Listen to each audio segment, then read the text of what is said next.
Okay, I guess we're talking today about the virus that has everybody all Twitter and all upset, and all of our lives changed. I know my life has certainly changed. March the 25th, there was someone working in my yard. I started to go to the front to see what he needed, the question he needed to answer. I stepped on the tile and I went down hard. Broke an ankle, messed up a knee, didn't do a whole lot of good for the other leg, but I could not stand up, I could not get up. And I ended up 6 hours in the hospital, and then with no one at home but my dog and me, and he's really good, but he's not a good caregiver. And the church sent people in. People came in to take care of me, and some of those people was the young people, the class and everything that so mentored to me, just was so good. So I've known Vivian for quite a few years. We've served on the guest services team, as well as our ABFs have always been connected. And the Sunday after her injury, Seth had texted me and he had filled me in on what had happened and that Vivian was gonna need someone to help out. And so immediately I told him, of course, and he had actually asked me, hey, actually I need someone to go tonight, are you available? And without hesitation, of course the answer was yes, because if anyone knows Vivian, they know that Vivian would drop whatever she's doing to be there for them.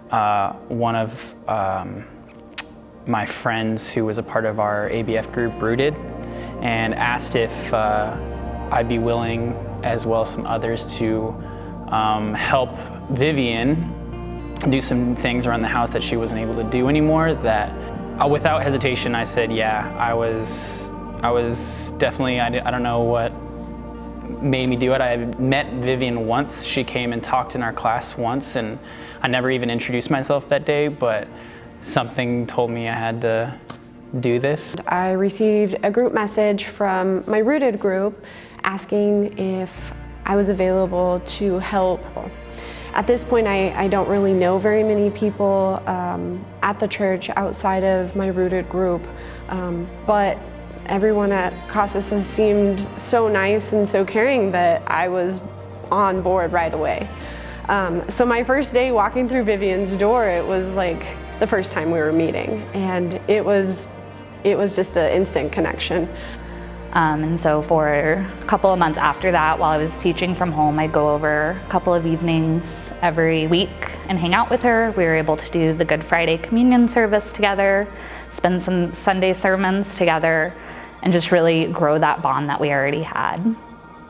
This period of time where she was down, we watched movies together and had popcorn. There was even a time right before she was gonna go get her cast off. She had this bright, sparkly blue cast on, and I had asked her if I could paint her toenails for her. That way, whenever she got her cast off, that it would be so pretty for her. So the church decided to bring in Viv to worship with us today, and I'm so grateful to be able to spend this time with her. I am so thankful for the blessings that I've had, because I've met so many people from Casas that I had not met. Well, they became my family, and I love them. So there was a lot of people that were a part of this. Pat, who's wonderful. There's Tanner and Adam and Sarah and Leticia, who would come in, and she stayed with Vivian's. And it was amazing to see this community, who I'm so new to, come together and provide this care for Vivian. It was a really amazing experience to be a part of, and really just see our church come as a church outside of the church walls. Getting the opportunity to get to know her as a person has been a blessing. She has taught me a lot. I hope that I can be the kind of Christian that Vivian Taylor is. The experience with helping Vivian definitely helped. It was a good reminder that during this time with COVID, that even though the church building was shut down, we were still able to gather. The church never actually closed. We were able to still be together as one. our relationships were still able to grow. I'm very thankful that I have gone this far. Most of all, I'm thankful for the blessings that God has given me. I'm so thankful for Casas Church.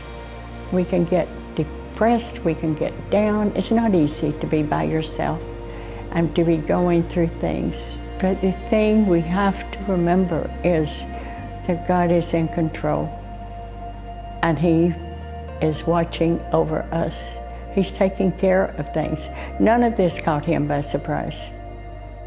If you keep Jesus in your life, you can get through anything. Doesn't mean it's easy, but you can get through anything.